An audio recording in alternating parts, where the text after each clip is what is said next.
Hello, ladies and gentlemen. Welcome to EFLTC, English as Foreign Language Talk Community. In this occasion, I'm going to talk about English as Foreign Language in Indonesia. In Indonesia, as well as many other countries, it is necessary for students to learn at least 3 languages. They are mother language, national language, and appropriate foreign languages. English has been taught and used as a foreign language in Indonesia over 70 years. As Jayadi points out that English as a foreign language is being made as a compulsory subject in secondary schools throughout Indonesia in 1945, soon after the Indonesian Independence Day, August 17, 1945. Meanwhile, at Indonesian primary schools, formal English language teaching education began since early 90s, and English has been taught at primary school students starting in grade 4 as a local curriculum only.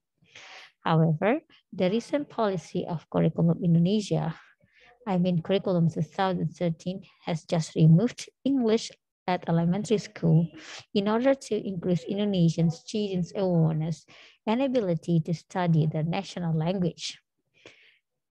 There have been at least 8 curriculum reforms that have been introduced and implemented in Indonesia's secondary schools until nowadays. Despite these efforts, most Indonesian students still face the same issues in learning English. Most of the students are far than successful in both in oral and written English, unless those who take extra English course outside the formal classroom.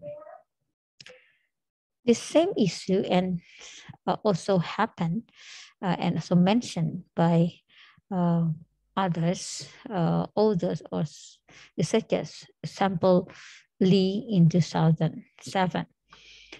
Lee mentioned that in spite of the many years of English instruction in formal schooling, the outcome has not been satisfying. Very few high school graduates are able to communicate intelligibly in English. The similar issue in teaching of English as foreign language encountered in Indonesia also probably happened in other countries where English is taught as foreign language.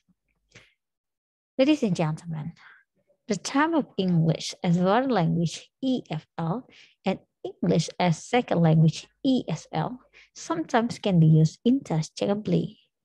In the general context of teaching English in most of Indonesian schools, the term of EFL is more appropriate than ESL because the EFL learning refers to the situations where the learners are learning English in contexts where English as a target language is not uncommon within the society in which the learners are living.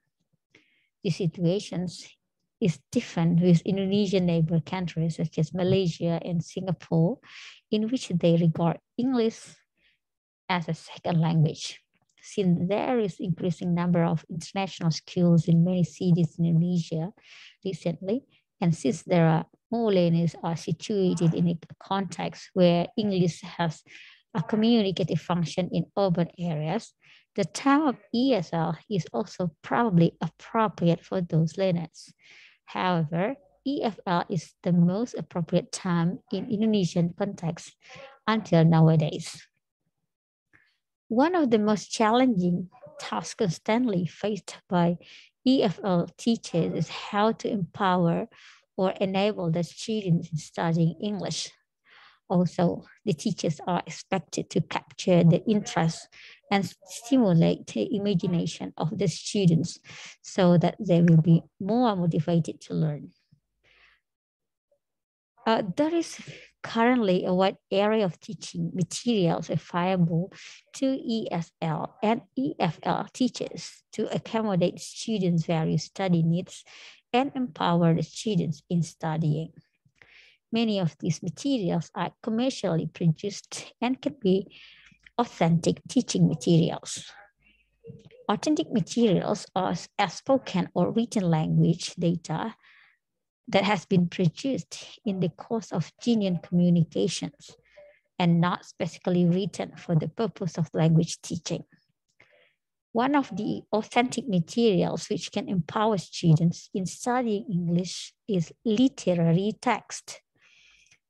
Typically in EFL or ESL context, the literary texts are mostly taught to advanced level for university students or other high-level adults proficiency.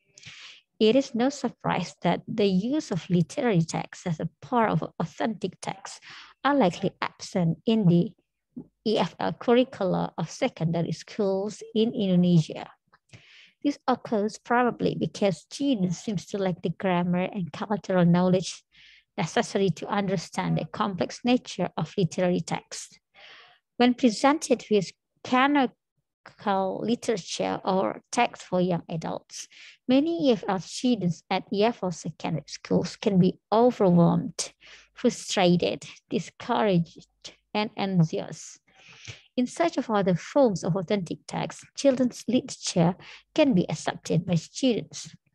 Utilizing children's literature in EFL classroom or secondary schools will give many benefits for students.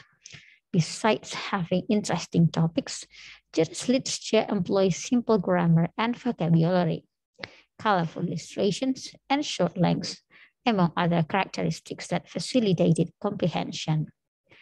In fact, teaching English by using literature, especially children's literature at Indonesian secondary school, is still neglected. Even though English current curricula has given much proportion to function in English, experience and observation as well as the research shows that EFL classrooms in Indonesia still emphasizes on forms.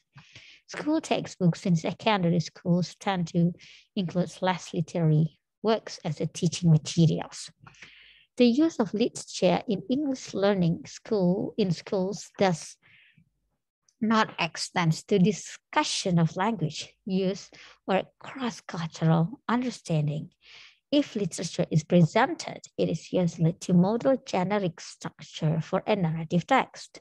So teaching English like nowadays at most of secondary schools in Indonesia is not optimal enough to enable students to understand English and to practice critical thinking because typically teachers ignore English literature in the process of teaching and learning. Well, ladies and gentlemen, that's our talk for this moment about English as foreign language in Indonesia.